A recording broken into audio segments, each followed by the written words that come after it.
असम के शोणितपुर जिले के ढेकियाजुली विधानसभा क्षेत्र के अंतर्गत दक्षिण शिंगरी ग्राम पंचायत के क्षेत्रीय सदस्य पद के लिए सीपीआईएम पार्टी से नामित उम्मीदवार का नामांकन पत्र दर्ज कर दिया गया।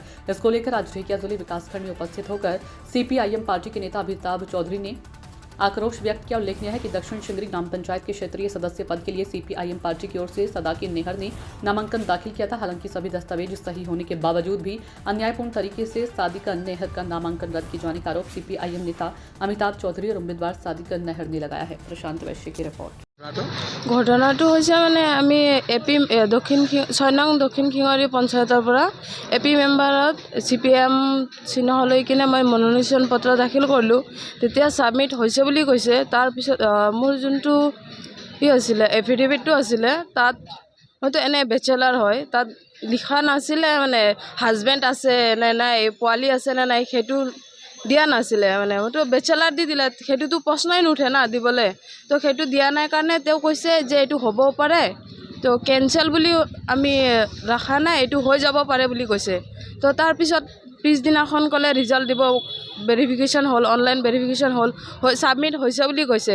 তাৰপিছত ৰাতি 10টা বজালৈকে আমি আছোঁ ইয়াতে, ৰিজাল্টটো দিব বুলি। ৰিজাল্ট দিয়া নাই। পিছদিনাখন আহিছোঁ, আহি কিনে চাইছোঁ যে কেঞ্চেল কৰি দিছে। এতিয়া আহি বিডিঅ' ছাৰক সুধিলোঁ যে কিহৰ কাৰণে কেঞ্চেলটো কৰিলে, আমাক ৰিজনটো লাগে। কৈছে নাই এতিয়াতো ক'ব নোৱাৰি আমি, আৰু এইটো ক'ব নোৱাৰোঁ কাৰণ এতিয়া টাইম আউট হৈ গৈছে বুলি কৈছে। আমি ভাৰতৰ কমিউনিষ্ট পাৰ্টি মাৰ্ক্সবাদীৰ পৰা এপি মেম্বাৰ হিচাপে দক্ষিণ শিঙৰীৰ পৰা আঞ্চলিক সদস্য সাদিকন নেহাৰে কণ্টেষ্ট কৰিছিলে। সেই প্ৰতিদ্বন্দ্বীৰা যিখিনি কাগজ পত্ৰ, সেই কাগজ পত্ৰ সঠিকভাৱে তাতে দাখিল কৰা হৈছিলে। কিন্তু তেওঁলোকে সেইদিনা 12 তাৰিখে ৰাতি 8টা বজাত, 8:30 বজাত, 9:30 বজাত, 10:30 বজাত তেওঁলোকে ক'লে পিছৰ দিনাহে দিয়া হ'ব। পিছৰ দিনাৰ পৰা বন্ধ, আজিলৈকে বন্ধ। আমি যেতিয়া আজি বিভাগীয় কৰ্তৃপক্ষক সুধিলোঁ, তেওঁলোকে ক'লে যে এতিয়া টাইম ইজ অভাৰ। আমি একো কিহৰ কাৰণে এইটো নমিনেশ্যন কেঞ্চেল হ'ল কোনো তেওঁলোকে তেওঁলোকে দৰ্শাব নোৱাৰে।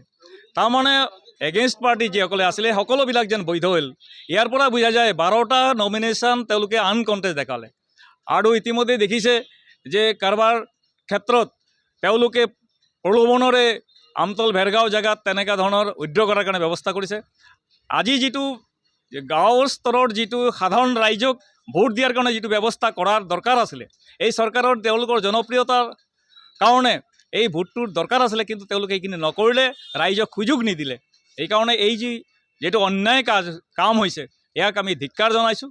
কাৰণ তেওঁলোকে ক'ব লাগিছিলে এইটো কাৰণে নমিনেশ্যন কেঞ্চেল হয়। যোৱা সময়তো নমিনেশ্যন আমি দেখিছোঁ তেওঁলোকে কয় যে এইটোৰ কাৰণে নমিনেশ্যনটো কেঞ্চেল হ'ল। তেওঁলোকে কৰ্তৃপক্ষই তেওঁলোকে কিহৰ কাৰণে কেঞ্চেল হ'ল এইটো তেওঁলোকে একো কোৱা নাই। এইটো টাইম ইজ অভাৰ বুলি কৈ আছে। এটাই কথা, একো উত্তৰ দিয়া নাই। এইটো টাইম ইজ অভাৰ খালি এইটোৱেই কয়। সেইদিনা বাৰে বাৰে লগ ধৰিছোঁ, তেওঁলোকে ক'লে 9:30, 10:30, পিছৰ দিনাৰ পৰা অফিচ বন্ধ। আজি অফিচ খুলিছে, অফিচ খোলোতে এইখিনি উত্তৰ।